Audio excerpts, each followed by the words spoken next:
ดีใจทุกคนดีใจมากขอให้สองพระองค์ทรงพระเจริญนะคะข้าพเจ้าขอให้ความหมายมันต่อพระองค์ว่าถึงแม้สภาพการของโลกจะผันแปรไปในทิศทางใดก็ตามแต่มิตรภาพฐานพี่น้องความผูกพันฐานญาติมิตรความเป็นบ้านไก่เฮือนเคียงที่ดีของสองประเทศและประชาชนสองชาติของพวกเขาจะสืบต่อได้รับการปกปักรักษาไว้อย่างนักแน่นต่อไปจนเท่าสัวเนียรันดรสบายดีสวัสดีค่ะทุกคนพบกับน้องมิมี่อีกแล้ว ทุกคนวันนี้น้องมิมี่รู้สึกว่าตื่นเต้นดีใจหลายเนาะมีพี่ๆเพิ่นแซกอันคลิปแล้วพี่ๆบ่าวกิแหลงเนาะไอ้กิแหลงเพิ่นได้แชร์คลิปมาให้น้องมิมี่เบิ่งว่าน้องมิมี่ได้ออกช่องข่าวทีวีไทยช่องข่าวท็อปนิว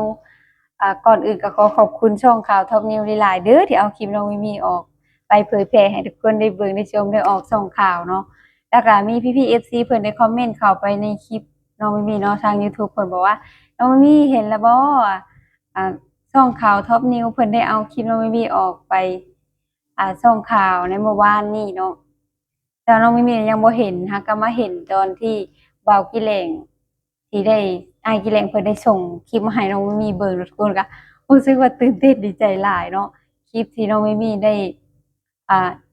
เผยแพร่ออกไปก็คือพระเจ้าอยู่หัวของคนไทยแล้วเนาะทุกคนที่เพิ่นได้มาเยี่ยมยามประเทศลาวในมื้อวันที่16วันที่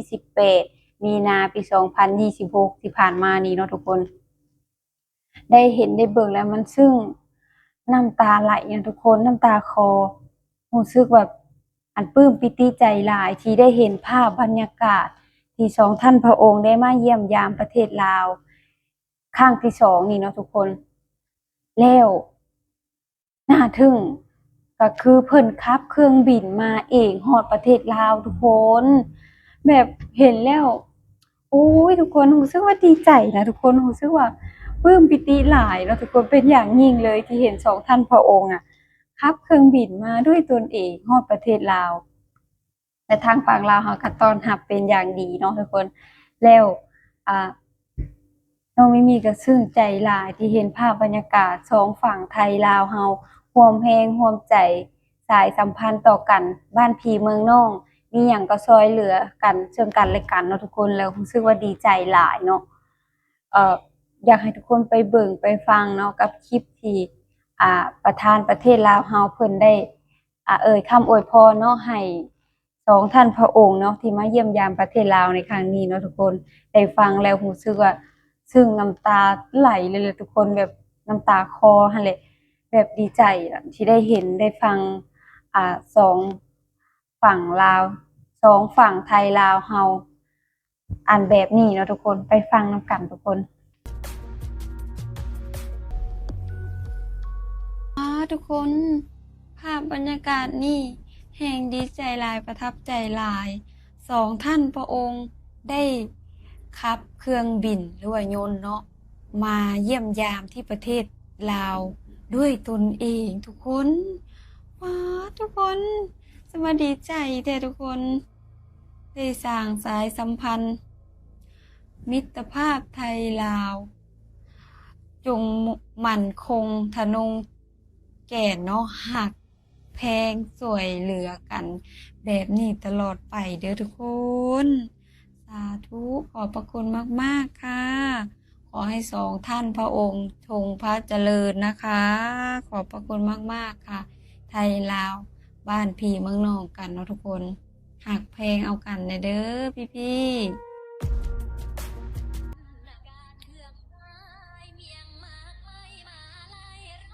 เฮ้ยทุกคนเห็นภาพนี่บรรยากาศนี้แล้วน้องวี่ดีใจหลายปลื้มใจมากๆทุกคนที่ได้เห็นสองท่านพระองค์ได้เสด็จไปถึงประเทศลาวแล้วนะทุกคนดีใจหลายดีใจมากๆไทยลาวประชาสัมพันธ์กันสามัคคีหักแพงกันเนาะทุกคนบ้านพี่เมืองน้องกันเนาะทุกคนดีใจทุกคนดีใจมากขอให้สองพระองค์ทรงพระเจริญนะคะขอบพระคุณมากๆค่ะน้องมิมี่ได้ไปอ่านคอมเมนต์ทั้งคนไทยคนลาว ร่วมแสดงความยินดีและก็ดีใจทุกคนได้เห็นภาพนี่เนาะไทยลาวเฮากับบ้านพี่เมืองน้องกันเลยทุกคนดีใจมากทุกคนแล้วคลิปวิดีโอนี่เนาะถ้าน้องมิมี่ได้นำมาเผยแพร่ผิดพลาดประการใดก็ขอโทษขออภัยมายังคลิปนี้หลายๆเด้อขอบคุณคลิปต้นฉบับนะทุกคน พี่ๆสังเกตบ่ว่าทางฝั่งลาวเนาะอ่าใน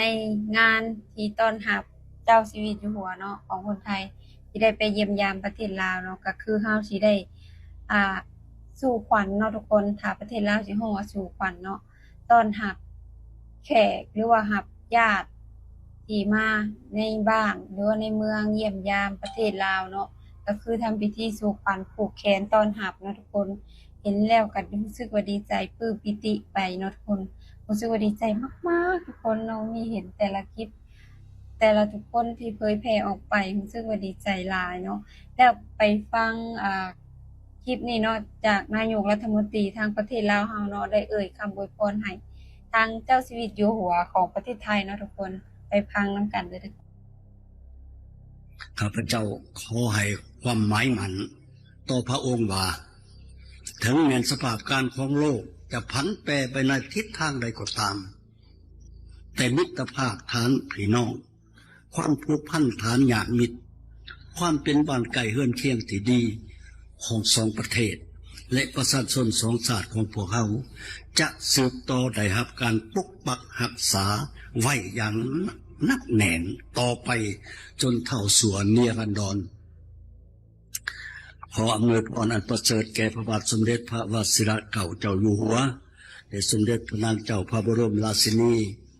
จงมีพระเกษมสำราญและมีพระชนมายุยิ่งยืนนานฟ้าบุญนี้ได้ฟังได้เบิ่งแล้วรู้สึกว่าน้ำตาแทบไหลอะทุกคนรู้สึกว่าดีใจปลื้มใจหลายเนาะได้เห็นสองพี่น้องบ้านพี่เมืองน้องร่วมสามัคคีกันเนาะรู้สึกว่าดีใจหลายนี่แหละถึงว่าบ้านพี่เมืองน้องกันเนาะทุกคนถ้าบ้านน้องมีก็สิฮ้องคำอวยพรเนาะทุกคนคำอวยพรให้กันก็คือคำอวยพรให้อยู่ดีมีแรงอายุมั่นขวัญยืนเนาะ ถ้าทางฝั่งไทยก็สิให้ว่าสุขภาพแข็งแรงเนาะให้สุขภาพแข็งแรงทรงพระเจริญเนาะถ้าทางฝั่งลาวเฮาทางฝั่งไทยเนาะถ้าฝั่งลาวเฮาก็ให้อายุมันขวัญยืนเด้อแข็งแรงแข็งแรงเนาะน้องมีก็ขออวยพรให้ทั้งสองประเทศเนาะให้อยู่ดีมีแรงอายุมันขวัญยืนทรงพระเจริญสาธุทุกคน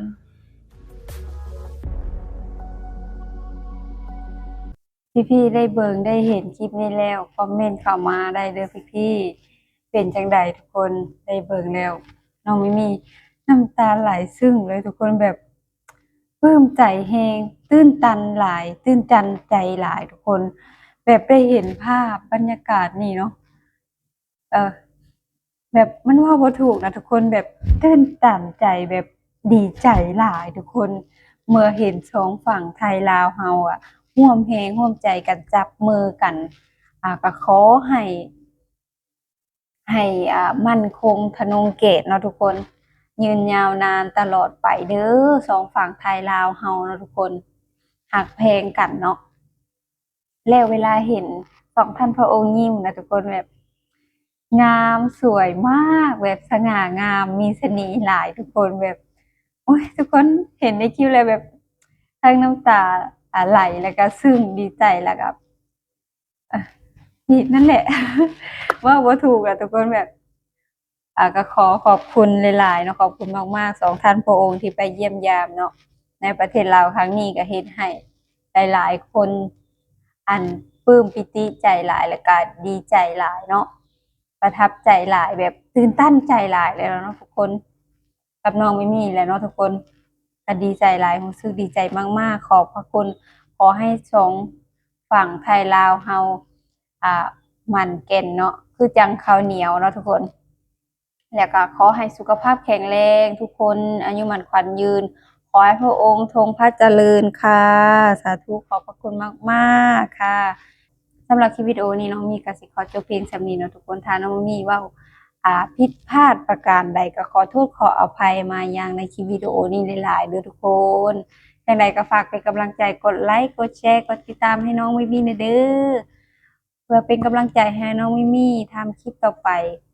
ถ้าชื่นชอบก็อย่าลืมกดไลค์กดแชร์ให้น้องมิมี่ด้วยนะคะทุกคนคอมเมนต์กันเข้ามาได้เด้อสำหรับคลิปวิดีโอนี้ก็สบายดีสวัสดีค่ะ